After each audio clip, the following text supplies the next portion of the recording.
Bring in House Minority Whip Republican Congressman Steve Scalise. Always good to see you. On the program today, I first want to get your reaction to what's bubbling up almost to a volcano pitch on the left side of the chamber. Yeah, you know, it's a shame that Speaker Pelosi kind of lost control of her speakership yesterday when she broke the House rules.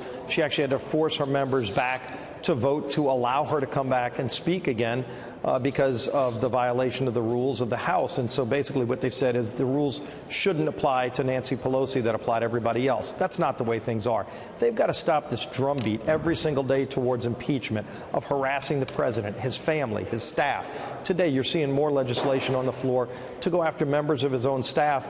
They want to admonish Barr because he didn't break the law. To comply with what they said would have required him to break the law. This is ridiculous. People want us to be focusing on real issues. There is a crisis at our border right now as we speak, and they won't address that problem. The broken asylum laws that are causing thousands of people to flood across our border every single day, they won't work with the president to fix that, to lower drug prices. They want to just keep harassing him and his family, and I think people are fed up with it.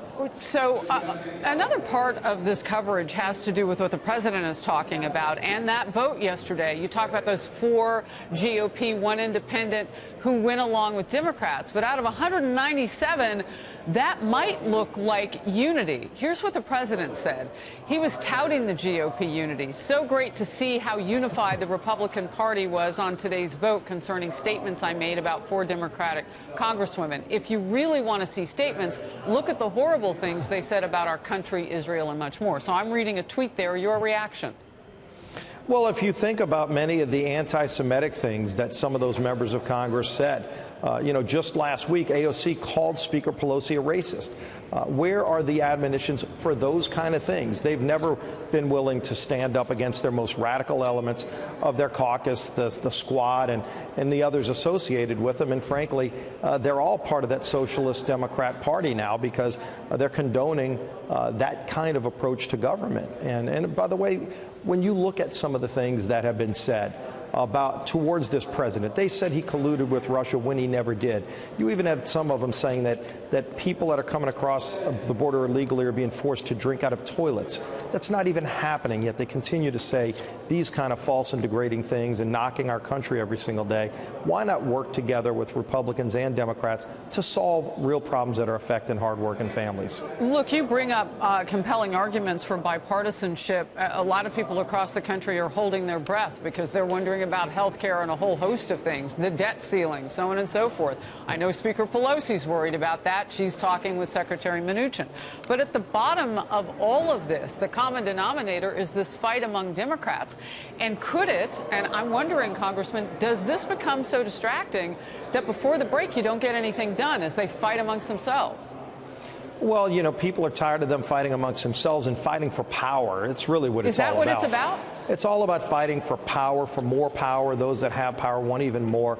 And families are saying, just help us lower drug prices. Among those 4 women, they only have 4 votes. Well, clearly, Pelosi's told them that. Well, she says that, but then, of course, they've threatened other Democrats in their primaries. And so you've got these rank-and-file Democrats in swing districts that are scared to death to cross AOC and her squad because they feel like she'll take them out in their primary. And she's threatened to do just that. And in the meantime, they're not bringing real legislation to the floor. There are bipartisan things being done to lower drug prices, but Speaker Pelosi won't even bring that to the floor. USMCA, we've got a real opportunity to get a better deal with Mexico and Canada. The president wants it. They want it. The unions want it. Most Democrats want it, yet that won't even be brought to the floor because we've got all of this foolishness going on every single day fighting for power. Can I just pause right there with USMCA?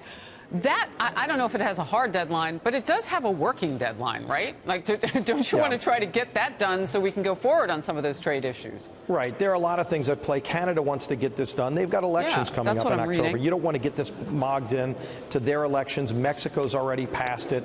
It's a better deal for America. They're actually, you look at the state of Wisconsin, for example, or Michigan. There are a lot of areas of Canadian markets that are closed to American products that this allows us to sell more American products into Canada, into Mexico, and they won't bring it to the floor. I was just with Ambassador Lighthizer earlier, and he's working hard to get this done. Hopefully we can, but it should have gotten done months ago.